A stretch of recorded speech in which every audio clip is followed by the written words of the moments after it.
Good evening, Plaza. Thanks for tuning in with us to Midweek Bible Study. Hey, as we get started, we're going to have somebody you know well lead us in prayer tonight. And I think it'll do you good to see him because it does me every time I visit with him. So thanks for tuning in, and let's begin in prayer. Good evening, Plaza. How's everybody doing? I miss everybody.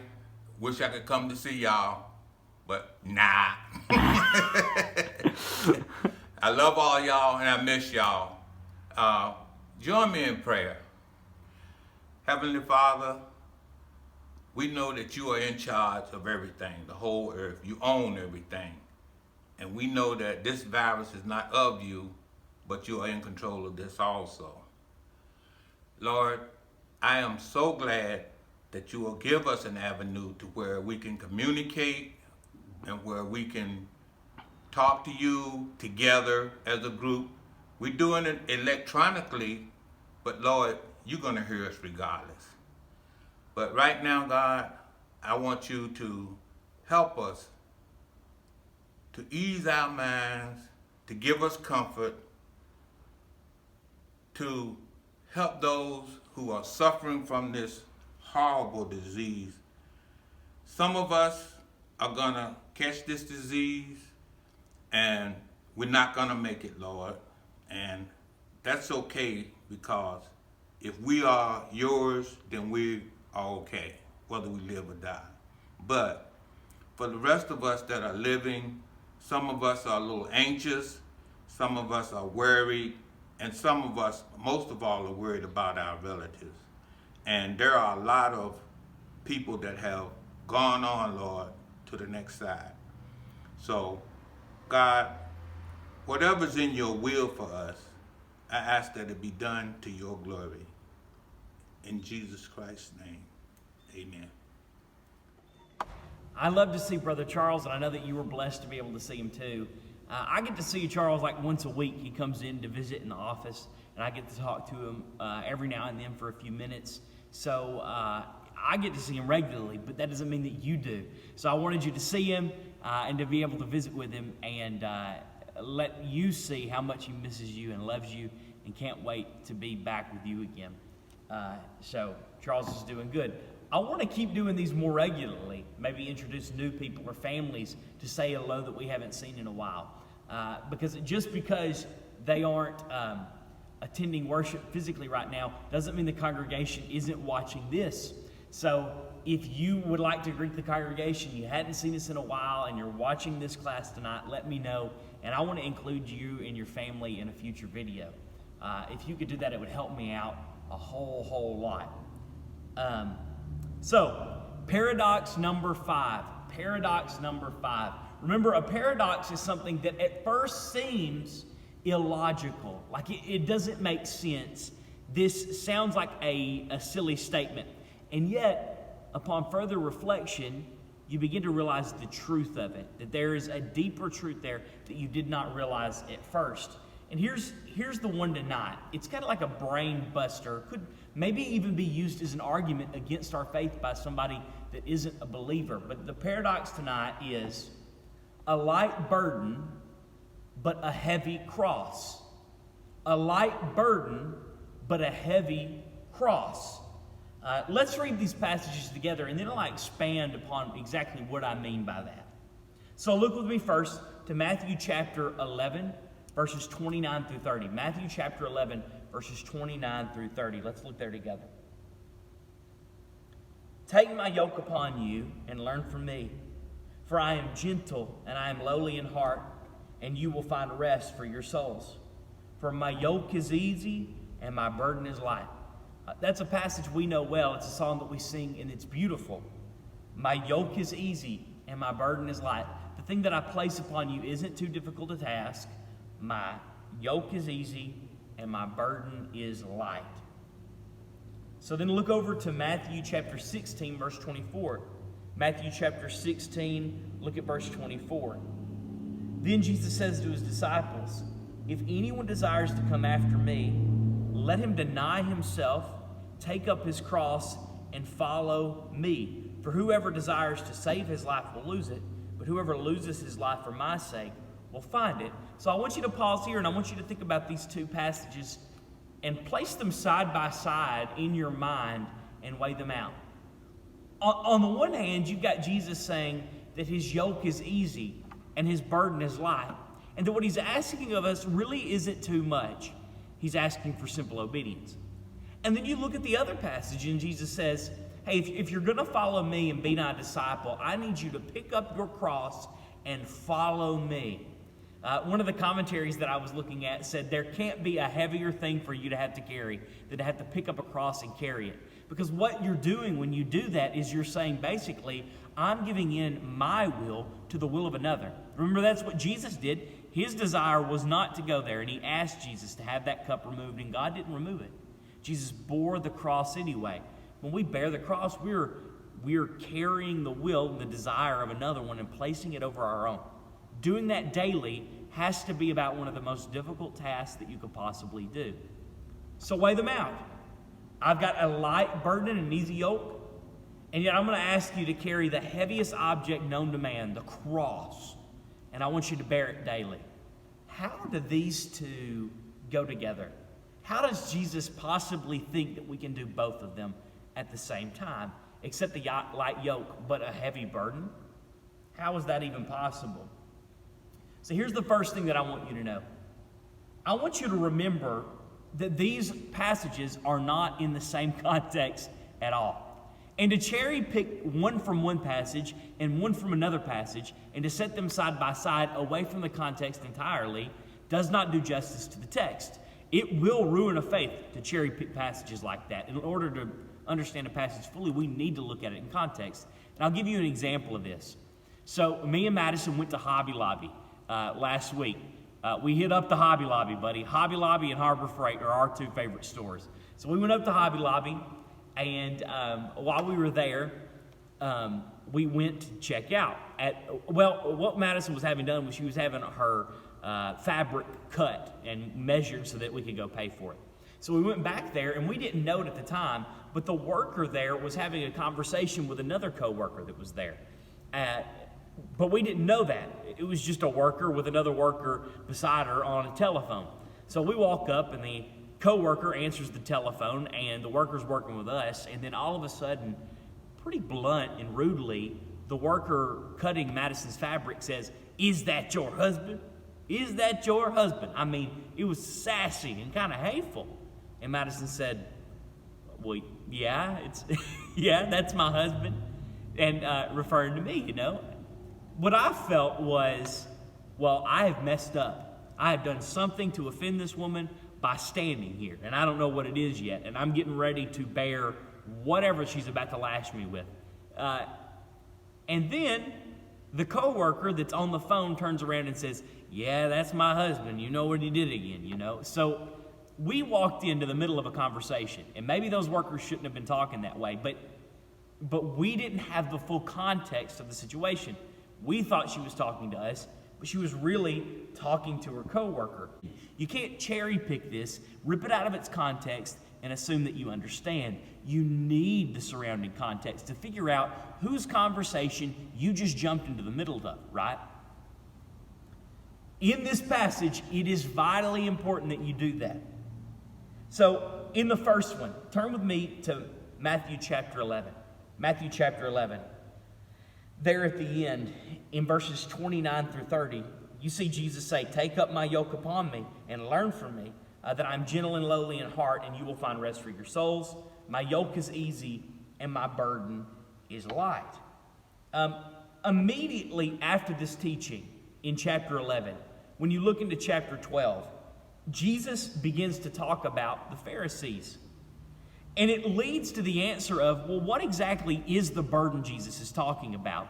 Does the burden Jesus is talking about, does that refer to sin? Does it refer to the daily life of being a Christian? Or does it refer to something else? So when you look at chapter 12, the first 1 through 14 verses, it answers what exactly the yoke that Jesus is talking about is. He's comparing his yoke and his burden that he's asking us to bear with the burden that another person's asking you to bear. So if you look at chapter 12 and you look at these first 14 verses, I want you to look with me to verses 1 through 8. And we're going to read some of these verses, and I want you to see what's happening here in context. So immediately after Jesus is talking to his disciples and said, I'm asking you to carry a light burden and an easy yoke, Jesus goes into this conversation with Pharisees. Look at what happens here. Start in verse 1. At that time, Jesus went through the grain fields on the Sabbath, and his disciples were hungry. And they began to pluck grains of heads and to eat. And when the Pharisees saw it, they said to him, Look, your disciples are doing what is not lawful to do on the Sabbath. But he said to them, Have you not read what David did when he was hungry, and when he and those who were with him? So pause here. We're not going to read all of it, but I want to give you the context. Jesus is approached by the Pharisees that get upset with Jesus' disciples because on the Sabbath day they are plucking heads of grain. Now in the law, in the Old Testament law, you could not work on the Sabbath day. You were to keep it holy and not to work at all because God rested on the Sabbath day also, right? So on their Saturday, they rested and they did not work. They did not travel. And the problem, though, becomes, how do you interpret the idea of work? What exactly does work mean? So over time, preachers and rabbis would add to the text their interpretation of what it meant to work. And over time, a simple law about, hey, honor this day and keep it holy and don't work. Refrain from work this day because I refrain from work this day and I want you to remember the creation account. What that turned into was you can only travel so many miles into a day. And you can't sow your field or pluck grain from your field on the Sabbath day to a degree that if you even pluck the heads of grain off a field, that is considered work on the Sabbath day, and it's condemnable. So Jesus says, look, basically you guys have taken that law and you've stretched it to a place that it does not belong, and you've created a tradition of man, and that's a wrong thing to do. So that's verses 1 through 8, where he's talking about working on the Sabbath in relation to plucking grains of grain. But then, in verses 9 through 14, the Pharisees pop them again. So look at 9 through 14. Matthew chapter 12, verses 9 through 14. Behold, start in verse 10. There was a man with a withered hand, and they asked him, the Pharisees, is it lawful to heal on the Sabbath? And listen to this part. That they might accuse him. So the Pharisees bring a man with a withered hand to Jesus, and trying to catch Jesus in doing something wrong, they ask Jesus, is it lawful to heal on the Sabbath? You see what they're doing? They're taking the law, and they're trying with everything they have to pit it against Jesus to prove Jesus is wrong. They want Jesus to sin. And Jesus says, again, you are taking this passage and you are stretching it to meanings that God did not mean when he said that. Working on Sabbath doesn't mean that you can't heal. And he even goes so far as to say, hey, you guys, if you lose an animal in a gorge, you go get that animal that's fallen down to the pit. But I can't heal somebody that is needing their hand healed. That isn't the way this works. Maybe this camera angle will be a little better for us. So I want you to see what he's done both times. Immediately after saying, my yoke is easy and my burden is light, he goes into this conversation with Pharisees where he says, you guys are laying up burdens that are too hard for a person to bear and exceed what God even meant when he created these laws. He gets really explicit with this later in the book. So look at Matthew chapter 23, verse 4. Matthew chapter 23, verse 4. This is where all of this kind of comes to head with the Pharisees, and Jesus just tells them blunt the way that it is. Jesus, talking to the Pharisees, says this: the Pharisees bind heavy burdens hard to bear and lay them on men's shoulders, but they themselves will not move them with one of their own fingers. What he says is, you have taken God's law and you've added to it and added to it and added to it to a point that men can't even do it.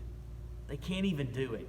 And why in the world would somebody ever want to be in a relationship with God if what you're asking of them is beyond what He's even asked, and it's just doing work? It's just meaningless work that doesn't have an impact on them at all spiritually.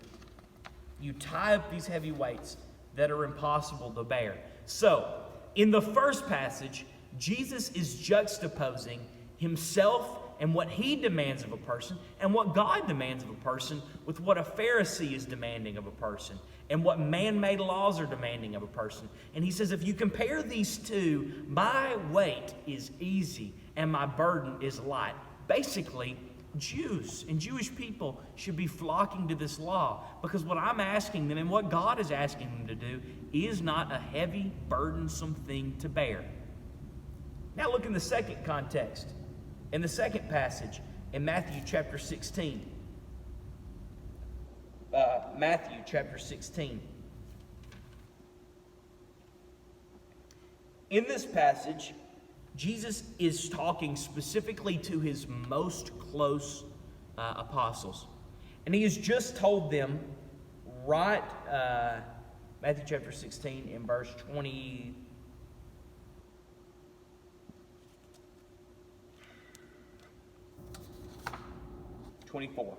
Yeah, so right before this passage, Jesus has just predicted His own death and resurrection. And He knows what He's about to endure, and He asked His disciples, specifically those that are closest to them, that they're going to need to bear a heavy burden also, that they're going to need to carry a cross. And He's basically imploring them, watch what I'm about to do, because you're going to have to bear a cross in your life also, and I want you to see how this works and what this is about. What Jesus is pleading for them was to realize that the life of discipleship isn't always going to be an easy one. You're going to need to deny yourself and your desires in order to follow me. And then He sets them the greatest example up of what that looks like, because He goes on to bear His own cross and die on Calvary. So He sets the example of what that looks like. And the application is still true of us today. It will be hard to bear your cross at times. Self-denial does not mean that the Christian life is always going to be easy. As a matter of fact, it's going to be hard at times. But these two situations and these two passages, Matthew chapter 11 and Matthew chapter 16, aren't happening in the same context at all. One is juxtaposing Jesus's and His demands versus the laws of man and their demands, and the other one is Jesus's application of, look, you're going to have to bear a cross sometimes in order to follow me. But here's two things that I want you to notice. We can do what Jesus asks. We really can bear our cross for Christ. You can do it. In 1 John chapter 5, I think in verse 3, let's go ahead and look there. Let's just look there. 1 John chapter 5. I want to make sure that I get this verse right.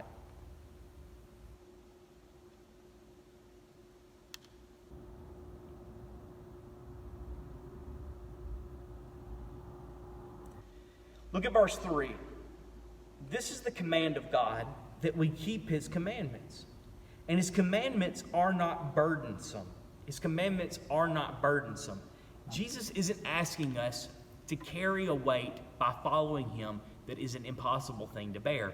He really believes that these are things that we can actually do, that we can live a holy lifestyle and be obedient to Him. He died to make that possible. He puts His Spirit in you to empower you and to make that possible. Like He wants you to follow Him and to be obedient in that way.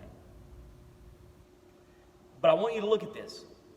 Jesus never asks us to do anything that He did not Himself first do and set us an example in doing it. So with the Pharisees, we saw in Matthew chapter 23 that He asked them they asked the people they were evangelizing to bear a cross that they could not bear, to bear a burden that they could not bear. That's not the way this is supposed to work. Instead, they don't even do the bearing of the burden themselves. They just heap it upon other people and tell them, search for greatness, search for greatness, search for greatness, and they don't try to do it themselves. And then Jesus when you follow him, sets the ultimate example of what it looks like to follow him by doing it. He goes to the cross. He bears his burden in a more real sense, an urgent sense than even we do, right? I mean, like he bears his cross there. The Pharisees didn't do that. And here's the next point. The Pharisees' burden was meant to satisfy an entirely different thing than what Jesus' burden was meant to satisfy. When the Pharisees laid their yoke upon you, what they were trying to satisfy were the works of the flesh. They were trying to satisfy the flesh. They were comparing themselves by one another and exalting themselves over other people, and that stroked their ego, and it made them feel good, and it made them feel righteous, but it doesn't mean that it ever pleased God. It only sought to satisfy things on this side of heaven. When Jesus places the cross upon you and you pick up your cross and bear it, you're satisfying everything on the other side of this life, in heaven, right? The goal and the aim is entirely different. I taught this a few weeks ago, but the application is still true here. The Pharisees were comparing themselves by themselves, and they wanted to feel good by comparing themselves to one another. So look at Luke chapter 18, verse 12. Luke chapter 18, verse 12.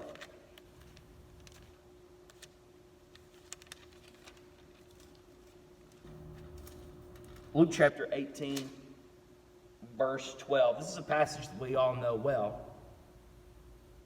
but let's look at it together.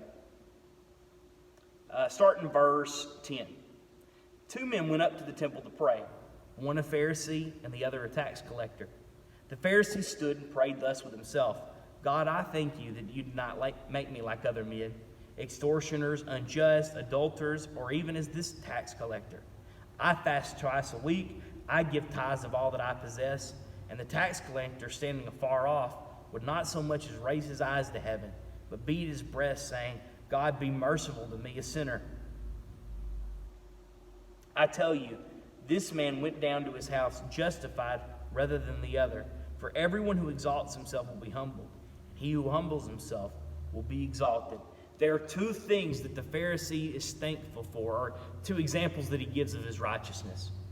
He says, I'm thankful that you didn't make me like those other men, and here are the ways that I know I'm special and that I'm different. The first one is that I fast twice a week. Fasting was only required on the Day of Atonement in Leviticus chapter 16, starting in verse 29. But pious Jews extended that law. Instead, they would fast twice a week. And they wanted everybody to know that they were fasting and how good that they were being and how obedient that they were being. And then when he says, I give a tithe of tenth of all that I have, the law commanded that you only give a tenth of the produce and of the cattle. But this man gave a tenth of all that he had, his mint and his cumin. He gave everything that he had, and he said, look at how much I give, and because of that, I'm more righteous than this tax collector. He could point to actual things to say, I am righteous because you can see that I've done this. You see what he's doing? He's taking his works, things you can see, and he's comparing it to this other man. But the change in heart and the brokenness of the heart was more consistent in the tax collector who was broken before God. They were taking laws like fasting and tithing, and they were placing them over a heart relationship with God, when that was what God really wanted. That was the important thing. So these two passages create a tension in our faith. That's good. Let it create tension, because here's what it wants us to see, okay? Christ does not place anything on us other than what we can bear. He doesn't want us to carry something that's impossible for us to carry. His commandments really can be obeyed. We really can love God, and we really can love our neighbors ourselves and keep those commandments, okay? But that doesn't mean that the road of following Christ and carrying a cross is always going to be an easy one. That's an uncomfortable tension in the faith. Sometimes it's going to be hard.